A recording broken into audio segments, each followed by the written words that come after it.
You all very well. My name is Andrew, and I thought I'd very quickly introduce to you the concept of the FlowLab. I've been speaking to many of you, if not for the last month, certainly over the last few years, in areas of peak performance, building agility at scale, and adaptive leadership. And some of these conversations really pick up and build on that. My area of interest in this space, and certainly many of us have converged in the areas of peak performance, adaptive leadership, leading and following through times of crisis or at times of crisis, elements of communication. In my first FlowLab discussion, which was off to a flying start with Alex MacPhail, our pilot episode. Alex is a former display pilot with the Silver Falcons. He was a 10-year veteran in the South African Air Force and currently an international airline pilot. And he was in quarantine when I spoke to him on his way back from a mission to collect medical kit and supplies and also people from hot zones, areas such as Wuhan, China, and the Philippines, where they were flying through.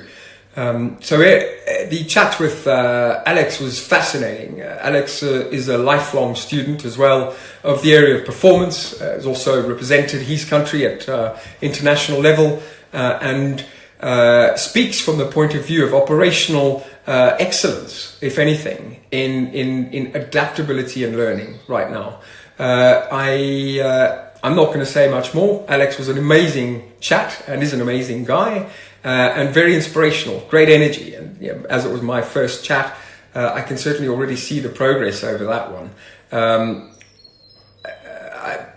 keen to hear your thoughts. Please do feel free to share. There's much more happening. I also spoke subsequent to this video with Alex to Dr. Anton Janse van Rensburg, Pretoria-based South African doctor who trains the CPD curriculum, which doctors need to take to expand their knowledge in certain areas of nutrition. He's the expert of providing curriculum and writing the training for the microbiome and virome, which very much speaks to head, heart, and gut health.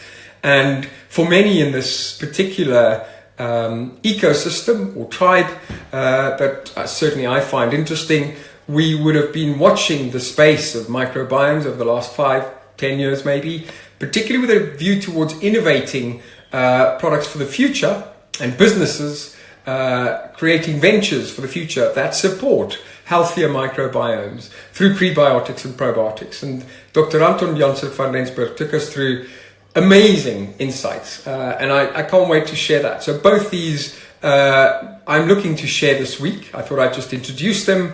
I'll be speaking to many of you, some very exciting, cool chats, and very much an informal, fun way, but with a lifetime and body of experience in the areas of peak performance, adaptability, and resilience, particularly from a natural individual point of view. What do we do? We've studied at organizational level, and certainly that I've made a living out of, how we can build agility at scale and scale teams that are peak performing. But how do we bring that down to the individual, the common denominator of the individual performance? And that's the focus of the FlowLab, where we're bringing it down, narrowing the lens, with a particular focus on head, heart, and gut health, elements of mindset. Mojo, i.e. I've lost the role. I used to be the president or CEO of X, perhaps attached to that role. I lost that. How am I feeling? How am I navigating this? How can I mitigate some of the emotional fallout from this? It's a natural part of the human condition. And many of us have lived through this, not just professionally, but in life, the PhD of life. If you go through a divorce, very painful loss, you will have a lot of this. And we're trying to hothouse and harvest some of that information from a human perspective. We speak of experts, but we also speak to people that have the PhD of life. And so leaning heavily towards themes of Making over consuming is another one. One of the key constructs in the focus here. Movement and flow, with flow being the neuroscience of Michael Csikszentmihalyi, his theory, and that certainly will form a key, if not underpin, a lot of what we do and speak about in this. So that's it. That's the summary of the FlowLab. We'll be also talking in detail on a lot of these subjects with many cool, interesting people. But I'm not going to speak for much longer and hand over to these champs.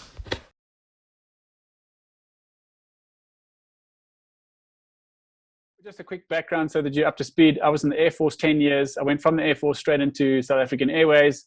And my last tour in the Air Force, I flew in the aerobatic team in the Silver Falcons. And that was really my sort of a real taste in the front line of a high-performing team. It wasn't something, obviously it was a great experience to be a part of it at the time. But then, it took a long time to just digest all of that.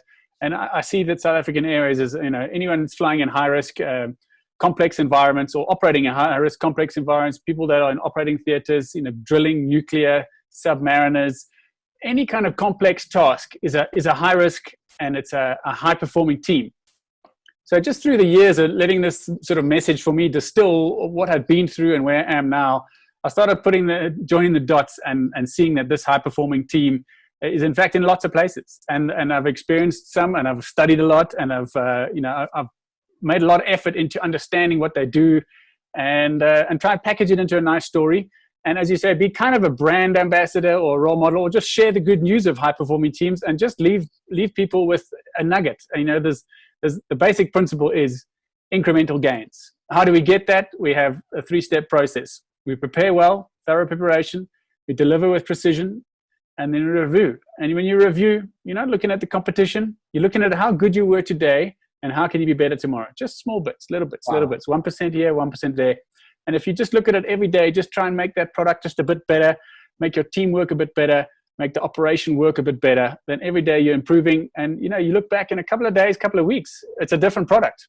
Yeah. And so even my LinkedIn Live now, I did episode 14 today. I've had a few hiccups. There's been 2 major hiccups. But the first episode was a bit unscripted, 30 minutes me talking as in a monologue to a camera. And if I look back now, it was awful. But I deliberately leave it there. I've got a reference, and I can go back to it at some point and say, wow, I've come a long way. I've just tweaked just a little bit every day. Just do something a bit better than I did today. And I don't care what other guys are doing. I care that my show improves, or my speech improves, my delivery improves, my operation to China improves. And that's the message I would like to share.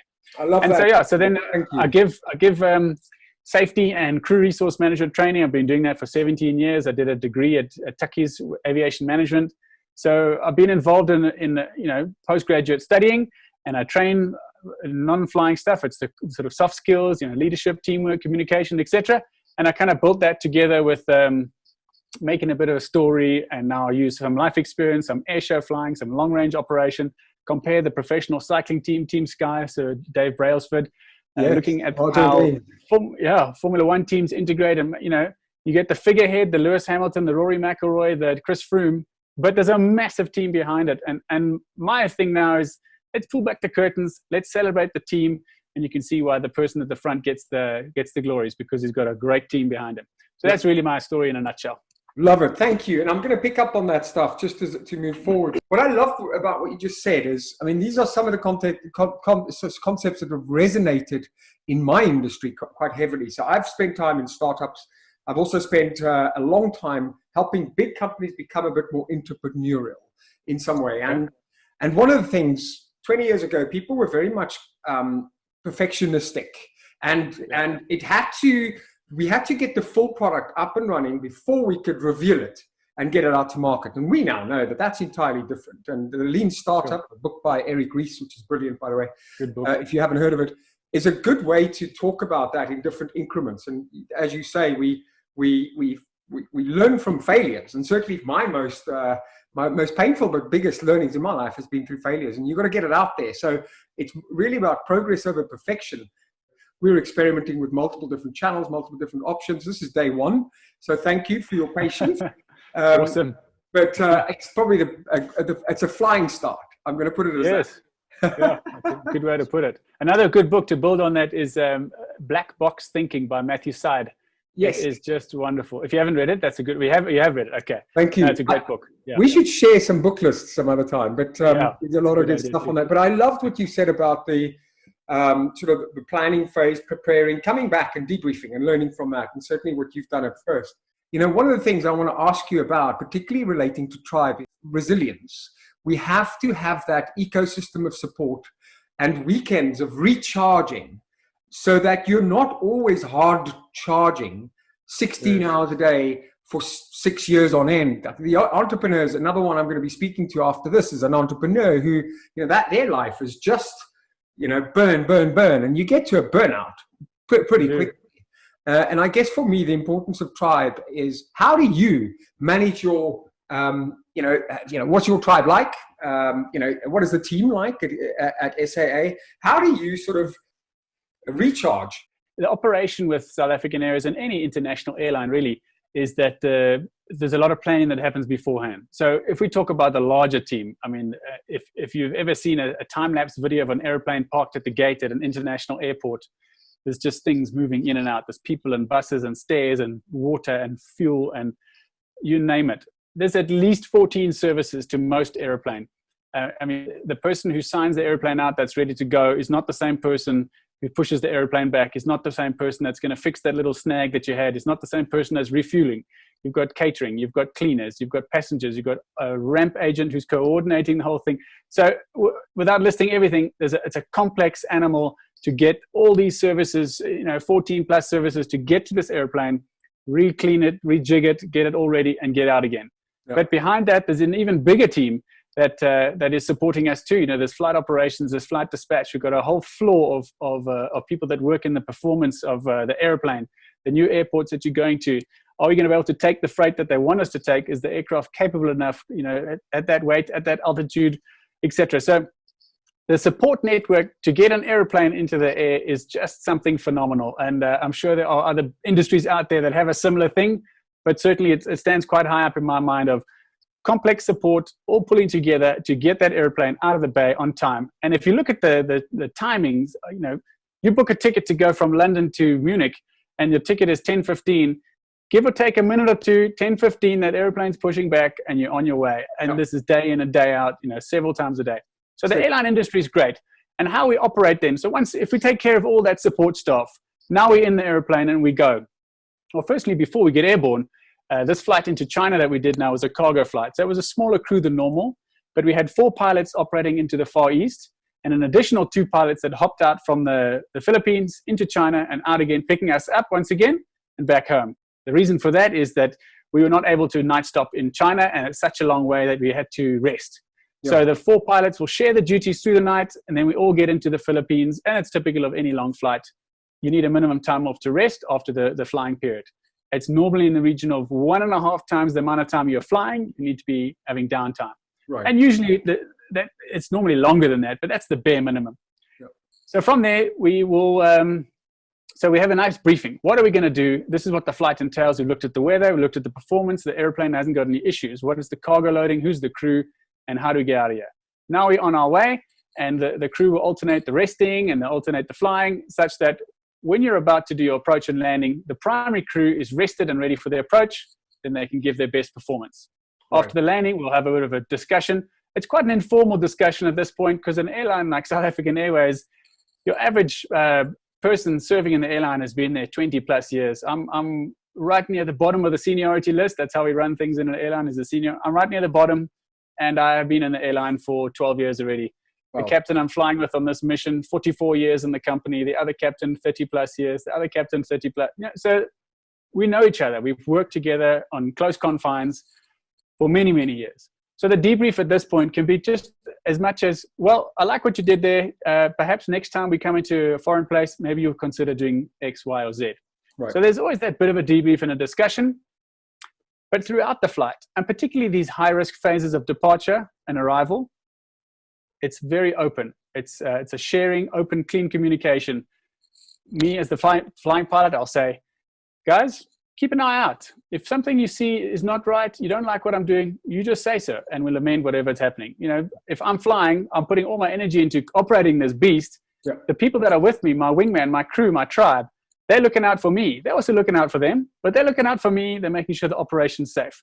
Yeah. So how do we then keep this tribe together? Now we're at the hotel, and we take in this instance, we had about 36 hours off. So it's a night's sleep and another whole day. And unfortunately, in lockdown conditions, not much chance to socialize. However, usually we'd go off, end up in New York, we'd go out for dinner, we'd meet up. Everyone do their own thing in the morning. By the evening, if anyone's keen to join for dinner, 2, 3, 4, 6 people will get together and have a dinner. And that way we keep the camaraderie. Yeah. We've done the resting, you've done the personal time. If you want to get together for a meal and the camaraderie is good, then that's what we do. Yeah. And then similarly on the way home, obviously when you return back home, you rested before you go, you share the duties on the way home, and then the primary crew making an approach and arrival into Johannesburg will be best rested for the approach. But now we are going back to our families. In this instance, not. We're stuck in the hotel room for quarantine. But usually you'd go back to your families and you'd have a minimum time off, anywhere from 2 to 4 days off between this and your next mission. So that's kind of how we operate the tribe.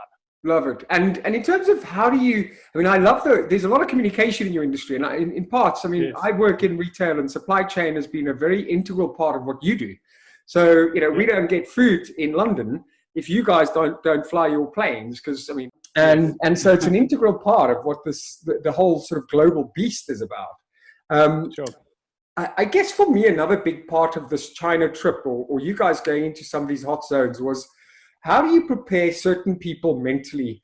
And, we spoke very briefly yesterday ahead of today, but so some of the more psychological aspects to preparing people for the unknown. How do you, work on your mindset? Keep it right, keep the flow sort of solid. The Carol is direct growth, as we mentioned, a lot of learning.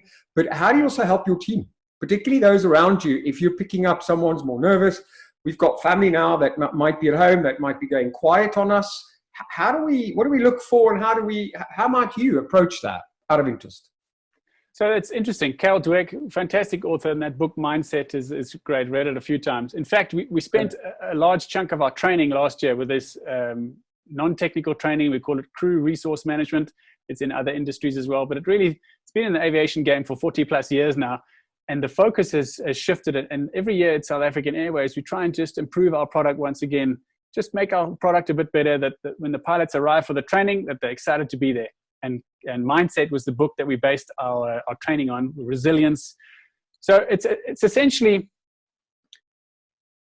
take the lessons learned, either something you've done yourself and learn and build upon it and make it better for next time. Or if you're part of a crew that you're noticing things not going as well as it could be. And remember, we're talking small things. I don't want to be an alarmist here. When you say not going as well, you could make it a bit slicker, but this is a very much polished operation with a superb safety record. But to just improve a little bit, maybe you went in a bit quick when you started that turn and there was a bit more anticipation required, etc. But you can pick up when you're sitting in a crew, someone's getting a bit quieter in a time when they would be normally a bit more engaging. That's the time, either as the individual feeling that sort of strain building on you, you speak up and say, I'm feeling a bit pressured here. If you see that I'm missing something, please speak up. Or if you're the other end member watching somebody, perhaps the energy state is getting a bit too high, the aircraft's coming in a bit faster than you would like, you'd say, can I offer you some flaps? And that will then prompt them to say, okay, let's slow down the energy here. Let's get the aircraft a bit slower. Let's get this thing a bit more under control. Yeah. And again, it's subtle in a way that you're offering help, but it's not subtle. When you're the individual, I'm the pilot flying, and somebody leans forward and says, can I offer you a flap? Or maybe consider slowing down. It's a very subtle, but it's a very clear message. I'm feeling a bit uncomfortable. I've seen this picture before, and I think we're going a bit too quick now. So that's how we back each other up. Remember, the end goal is that this team does a great operation. And if I'm part of a team watching it going badly, then I'm just as much an accomplice. So you can't sit back and watch. You speak up, and we do it gently, and we provide assistance as much as can be. And that all comes back to growth mindset. Yep. If you don't make mistakes, you don't learn. Carol Dweck mentions it clearly. So the kid that was praised for being great never gets the chance to realize what it is to make mistakes and say, well, I made those mistakes. in order to not make those mistakes, what can I do differently? Can I plan this better? Can I do a bit more reading in this area? Can I work on study skills? Or can I understand my procedures a bit better? Can I understand the energy management of this aircraft a bit better? When I go into somewhere new, maybe I need just a bit more preparation, understanding the airfield. Like Philippines. So we went to Clark International Airport, which is by busy traffic driving 4 hours north of Manila. It's located between two active volcanoes. Fairly big, not massive, but fairly big. It's something I've never done before, coming into land between two volcanoes. Wow. And just be aware that the arrival in, it takes you on a sort of a guided routing around these volcanoes, and you just have to be aware. So the day before, looking at the approach plates, getting the information, the terrain chart, gathering as much information as I can so that I'm prepared. And then once again, when we're in the briefing, I know that my fellow crew members have done the same thing. That's what pilots do. They go to work prepared. Yep. Now, when we have a chat, we're talking from the same page. The level of knowledge is built up. We can discuss. Okay, we've seen that most likely we'll come in from the south. We've got the two volcanoes. So, all right, so like going into the Philippines now, it's an opportunity for us to be well prepared. We end up that both crew members have done their extra preparation. Now, when you come to brief for the approach and landing, I know that they are well prepared. I know that they've read up more than they had to because they want to know this is something different. Let's understand it. And when we brief, we're coming from the same page. We've got that same level of knowledge. And when we discuss the potential, how this is going to play out, considering the weather on the day, it looks like we're going to approach from the north, but the arrival takes us from the south between the volcanoes. We've discussed all the threats, the high ground, the turning, the unusual approach. And when we deliver, it comes from a place of maximum preparation. Yep. And obviously, there's going to be mistakes along the way. And remember that pilots are checked out in the simulator every 6 months of their whole career. And the whole idea of that is to be shown different examples of emergencies and different unusual attitudes, unusual training, but also the learning. So every time you see something new, someone is watching your performance and they give you some sort of critical feedback in order to up your game so that tomorrow you're better. Yeah, well, thank you. Now, I'm going to pick up on what you just said. So you mentioned earlier on Brailsford's marginal gains theory, which I love. Yes. Yes. I know Reid Hoffman is I don't know if you're familiar with him, but he's one of the founders of LinkedIn and PayPal. He's written a book called The Alliance, which I thought was brilliant, by the way. If you're ever interested in reading a book on sort of managing interdependencies and ecosystems. But he speaks of what you said at the beginning of this call was really important. He speaks of us not necessarily benchmarking ourselves to competition nowadays, because there's always something bigger, faster, with more money than you, or whatever it is, the criteria you're measuring yourself up to. One of the big themes for us is Mojo. So getting on to number 3 of the 5 M's in building hustle and flow. And I guess the concept of hustle and flow is there's no flow without any hustle or work. And so from a Mojo perspective, it's an interesting concept. And it comes from a book called by Marshall Goldsmith called Mojo, How to Get It, How to Keep It, and How to Build It. Very good book. And something for me in my career has been interesting, and also people that have wanted to transition out of teams that I've worked in to either other teams or competitors, or also to other industries. We get to an age in our lives, I guess, maybe 40s, maybe 30s, where people say, I no longer want to do Excel. I'd much rather go and follow my passion of flying big jets. Whether that's going to happen now or not, I don't know. And that's certainly something I'm going to ask you about. But how do we manage my Mojo? And I guess for me now, the big question is, where do you see airlines and industries moving? What's the role of flying? Has that impacted your psyche? Presumably over the last few weeks, there might be some anxieties around that. And how do you deal with that? How do you manage that? Oh, so it's an interesting concept, this of Mojo. If you say Mojo as a synonym for your different titles of yourself, we have these multifaceted personalities. The Johari window is a famous thing that we discuss in the sort of crew resource management, the non-technical skills. There's a bit that you show, there's a bit that somebody sees, there's a bit that you never see, etc. So that's also another dimension to it as well. But for many years, I've been saying to myself and to my close friends and families, I don't define myself as a pilot. I happen to fly planes. I enjoy flying planes. I've flown some outstanding airplanes and some great teams and great teamwork, and it's been wonderful. But I've got more to give the world than to just move people around and move cargo around and give an air show. And so some of the aspects you talk about there, being a father, being a husband, maybe offering more to the world, and this will dive in a little bit closer to sort of make.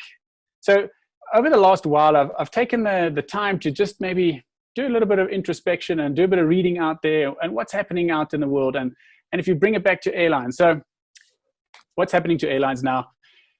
It's going to be unfortunate. I don't think there's any industry that's going to come out unscathed out of this. I'm wondering how restaurants are going to recover. I think 20% of all industries are going to just about be cut back. I think even people having these meetings like this, there's going to be 20% of the workforce will say, I'm happy to do Zoom meetings from now on, and I won't be coming into the office. So it's going to be, maybe it's more than that. I'm just using a 20% as an example. There's going to be a chunk of people that get wiped out, and airlines are no difference. In fact, there might be a sense of worry for passengers. Okay, so the first thing is economically, we're all going to get wiped out by this thing to some degree or other, whether you got no job, whether you got part pay, or whether you got full pay with restriction, but you can't do your work because of the situation. So we're all going to have some impact. Your investment and pensions and all those things are also, they're not worth what they were a few months ago either. So everyone around the world is going to be impacted by this thing. Yep. The second thing is, so we get on top of the coronavirus and we start reaching out to the world again. Who's that person that's going to start traveling? Bearing in mind, okay, is it safe to travel? Where I am, I know it's safe now. I might be in Las Vegas. I might be in Clark International. I might be in Brisbane, Australia. Where I am is safe. Where do I want to go? So let's for instance, say from South Africa, do I want to go and travel to Europe? Well, Europe has got quite badly hit by this coronavirus. Maybe it's better to not travel. Never mind the fact that I might not have any money to travel. So I think that in 6 to 12 months' time, when people start getting on top of where they are and the dust is settling a little bit, when people do start traveling, it's going to be domestically. You're going to get in your car, you're going to spend 3-4 hours and drive down to the Kruger Park, or you're going to go out into the Midlands there to go to the Lake District, perhaps. And that's the type of travel people are going to do. So your typical airline travel is going to change. It's going to be way, way smaller. Airlines are going to fold. The amount of passengers that want to travel is going to reduce. Stuffing 600 people in an airplane, it's not going to be as popular as it was. We will recover, but that's 18 months, 2 years down the line. Yeah. So certainly there's going to be a lot of 2 years before I come to Pretoria. Sorry to cut you off there, but yeah, I reckon people that would generally, like particularly the South Africans that live in Europe and they come home once a year or every second year, that might get delayed. Financially you've been hit, and also you wonder about traveling. So the industry is going to take a big knock, and I think government-backed airlines will be potentially helped. I mean, we're in a whole different kettle of fish right now. The South African Airways is already under business rescue, but the airlines that can rejig themselves. So right now we're involved in charter flights. We're picking up charters to go and get medical supplies from China. We're using passenger airplanes, packing the boxes on the seats, getting approval for that, and, refocus. What can we do? We can't do what we want to do, but what can we do? We've got assets, we've got crew, we've got people that are willing and keen, we've got volunteers. So let's try something new. One of the challenges we've got is consumers over the years have become too consumption driven. Now, consumption is a part of the problem. It's part of why we're here. And, the environment has suffered. In many ways, our brains have suffered because we're constantly consuming little phones, and that's zapping with our neuroscience. From a make perspective, you touched on that, and certainly what you're doing here is also creating content and creating wonderful conversation that's positive and energetic. And certainly at a time where we don't have role models and that language, I think what you're making is wonderful. I mean, what are your thoughts on how you want to go beyond this? Maybe after, I don't know, where do you think you see yourself in a year's time, having just described the airline dynamic? Just settling, yeah. Well, thanks. Thank you for that. Those kind words.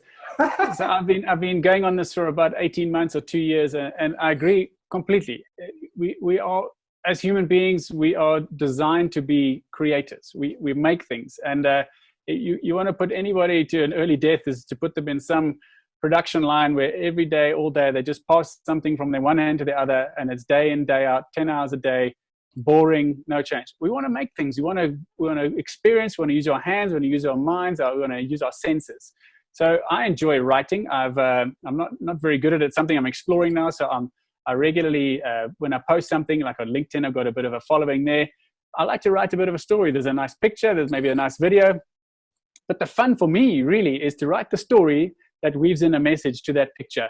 And it really kind of started with these international long-range flights and going into New York and trying to compare this high-risk environment. It's a complex environment, you know, it's long duty hours, flying across about 10 time zones, weather from one side of the world to the other. And how do this crew interplay with each other, and the relationships about bringing your best team forward such that they can sort of take the checkered flag at the end with fresh legs. The final thought here is around movement and flow. And, you know, it's what creates your energy and passion and drive. Okay, well, I love people that are excited about what they're doing. I mean, I can see the passion in your eyes. You know, you've got this energy. You're bouncing around on the chair with a big smile. You know, so this is obviously also quite a hard exciting. chair, but thank you. This is something exciting for you, and you're putting your energy into it. And I love interacting with people that have that energy. They got that sparkle in their eyes. They want to either give more or learn more or just be involved in something bigger than themselves. And so at the moment, I'm exploring all high-performing teams, and I'm reaching out to, starting with my network. I've got some fantastic pilots and frontline operators and real high-performance people around the world. And so I'm interviewing them because I'm feeding off their energy. It's building my energy, and I'm trying to create the show that will bring nuggets and bring wisdom. It's not entertainment. It's something that you can listen to for half an hour, and you can take the wisdom out of someone who's, you know, they've played a national sport for their team, again, on international for many years. They've competed in aerobatics. They've done low-level display flying, landed on a moving ship, you know, doing 500 k's an hour, landing on a 70-meter patch of tar in the sea. Those kind of conversations, when the guy's eyes light up and the energy, you know, the energy is flowing out of them when we're talking, that really fires me up. Yeah, love it. Well, I can tell. And thank you. I am so fired up. I tell you what, I'm going to go outside into my day's hour, my yard Nice. Time. Fired up. Thanks to you. Awesome. Yeah, thanks. Anytime. We'll chat again, Andrew. I appreciate it, and no problem. We'll do it again. Thank you, Alex. And I mean, I certainly want to stay close to you through this. We've got a lot more work to do, my friend. Thank you so much. Awesome. Yeah, take care, Andrew. All the best. Have a good day.